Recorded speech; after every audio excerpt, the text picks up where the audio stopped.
자, 지금부터는 이제 광경화성 수지에 대해서 말씀을 드리도록 하겠습니다. 광경화성 수지 같은 경우에는 자, 보통 포토 폴리머라 그러고 포토 큐어링이라는 말도 씁니다.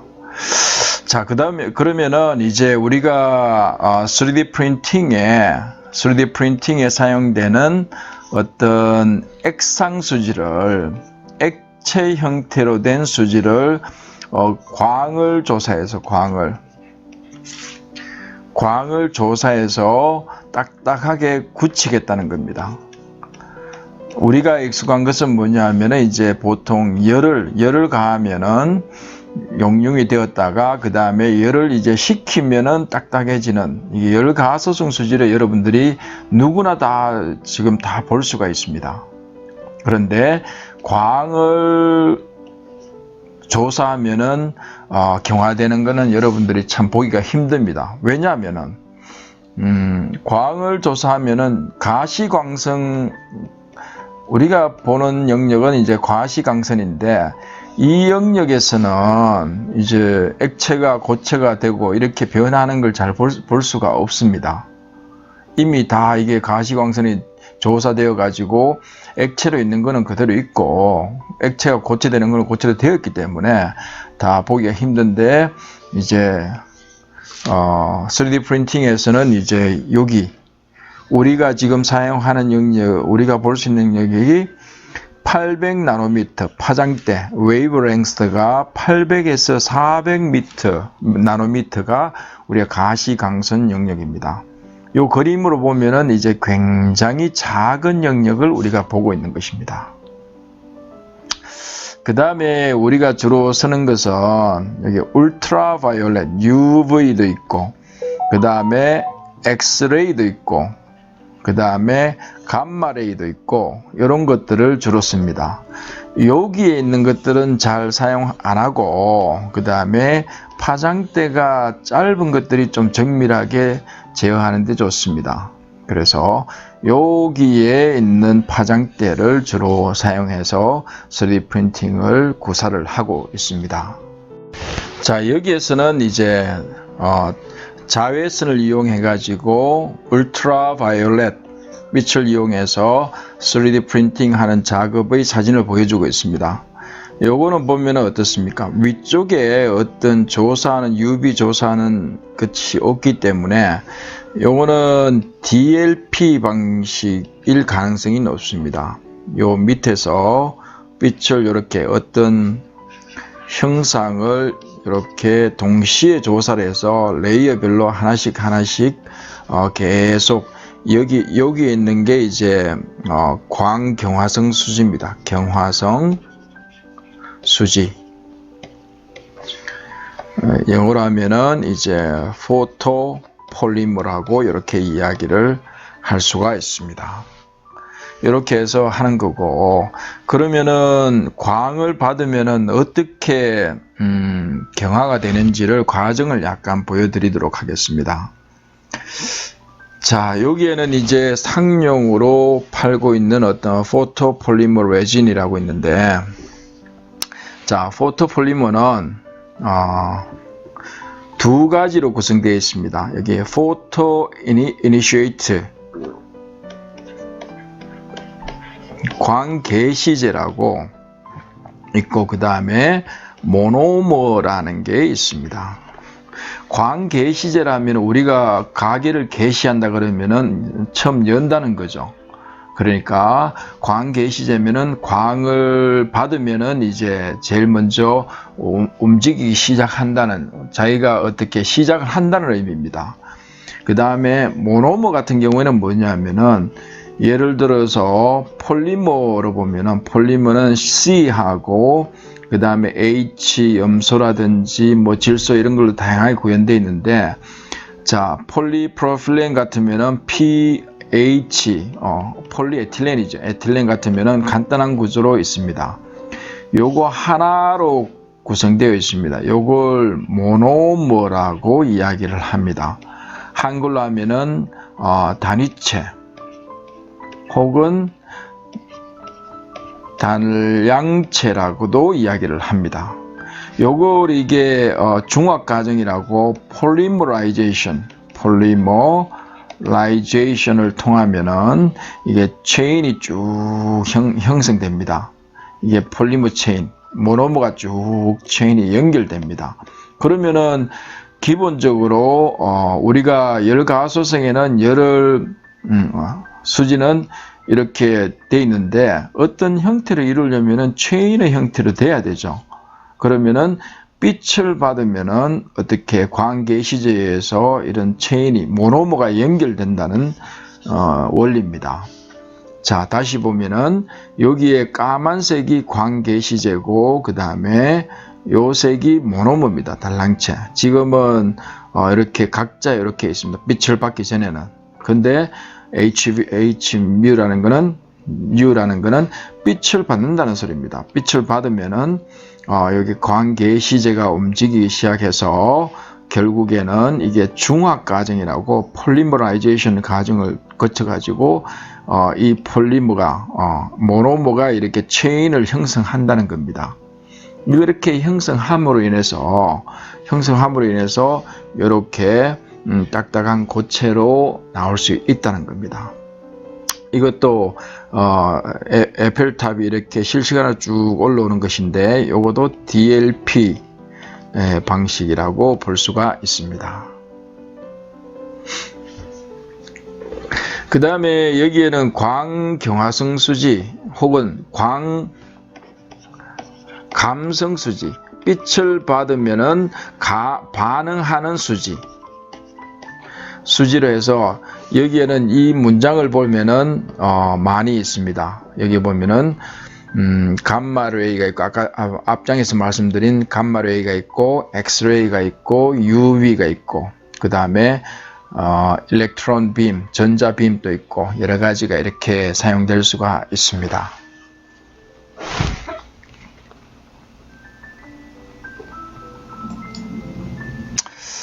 자, 그 다음에 분말 재료에 대해서 3-5장 지금 몇 페이지입니까? 여기 101페이지네요. 분말 재료에 대해서 약간 설명을 드리도록 하겠습니다. 분말은 궁극적으로 보면은 재료가 메탈이 있고 세라믹이 있고 폴리머가 있는데 폴리머 중에 대표적인 게 플라스틱이 있죠. 그런데 가장 좋은 거는 이게 밀가루 같다 그러면은 이게 덩어리 소재를 손으로 이렇게 꾹꾹 누르면은 외력을 가하면은 어떤 형태가 이렇게 변하잖아요. 그러면은 훨씬 쉽죠. 그런데 우리가 이게 플라스틱 고체라든지 그 다음 메탈이라든지 세라믹 어느 것 하나 만만한 게 없습니다. 그 다음에 대부분은 이제 덩어리 소재로 이렇게 소재가 다 정해져 있기 때문에 이 소재를 다른 형태로 만들기 위해서 이런 형태로 만들고 싶다. 그러면은 여러 가지 방법이 있죠. 우리 금형에서 보면은 어떤 방법이 있습니까? 금형에서 보면은 단조라는 게 있습니다. 단조. 영어로 하면은 forging이라는 거고 단조라는 게 있고 그 다음에 판재를 가지고 성형하는 게 프레스 판재 성형이 있습니다. 판재 성형. 또 이렇게 하는 거 압연이라든지 압출이라든지 굉장히 많은 여기 보면은 이제 소성 가공이라고 이야기합니다. 또 조금 이야기하면 소성이라는 거는 뭡니까? 우리가 인장 시험이나 압축이라든지 어떤 기계 물성을 할 때 하면은 스트레스 스트레인 커브가 있으면은 이런 형태의 그래프가 나오면은 자, 요 구간이 이제 탄성이고 탄성 힘을 가했다 놓으면은 되돌아가는 거고 요 구간이 소성 영역이라고 이야기를 합니다. 그래서 한번 힘을 가했다가 놓으면은 이런 형태로 이렇게 평행하게 그러면은 여기는 이 정도의 소성 변형이 생겼습니다. 이 특성을 이용하는 게 소성 가공이라고 이야기하고 우리가 대부분 지금 대량 생산하고 있는 것들이 대부분 다 소승가공입니다. 플라스틱은 이제 용융해서 사출, 몰딩을 하는 거지만은 대부분 다 금속 같은 게 지금 많이 사용되고 있습니다. 금속 같은 경우에는 대부분 다 소승 가공을 해서 대량 생산한다고 보시면 됩니다. 자, 금형하고 이제 금형이 이제 투입된다는 것은 기본적으로 대량 생산을 염두에 둔다는 것입니다. 자, 그러면은 우리가 가장 좋은 거는 덩어리 소재 바로 사용해야 되는데 3D 프린팅을 이제 사용하다 보니까 3D 프린팅에서 이제 할 수 있는 게 고작 어떤 게 있습니까? 본드, 어드헤시브를 붙인다든지 본드, 혹은 레이저로 열을 가한다든지 열, 그 다음에 광으로 경화를 시킨다든지 이 방법밖에 없죠. 그러면은 본드로 여기 붙이는 거는 이제 우리가 LOM 방식이 있고 그 외에는 거의 없습니다. 그러다 보면은 이제 3D 프린팅에서 이 소재를 이제 가루를 만들면은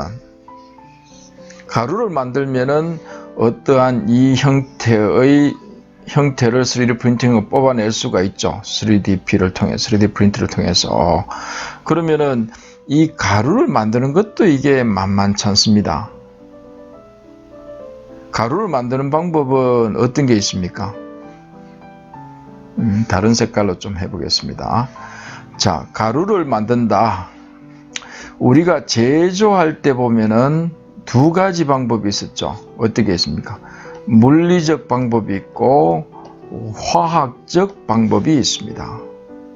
그러면은 덩어리를 물리적으로 하면은 어떤 게 있습니까? 용융을 시켜가지고 열을 가해서 용융을 시켜서 쭉 흘러내리면은 여기서 에어 스프레이를 갖고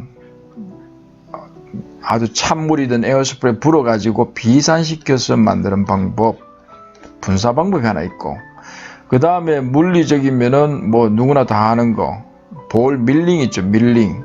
우리가 절삭할 때 밀링 말고 그냥 이렇게 쭉 밀어가지고 두 개 마찰을 해서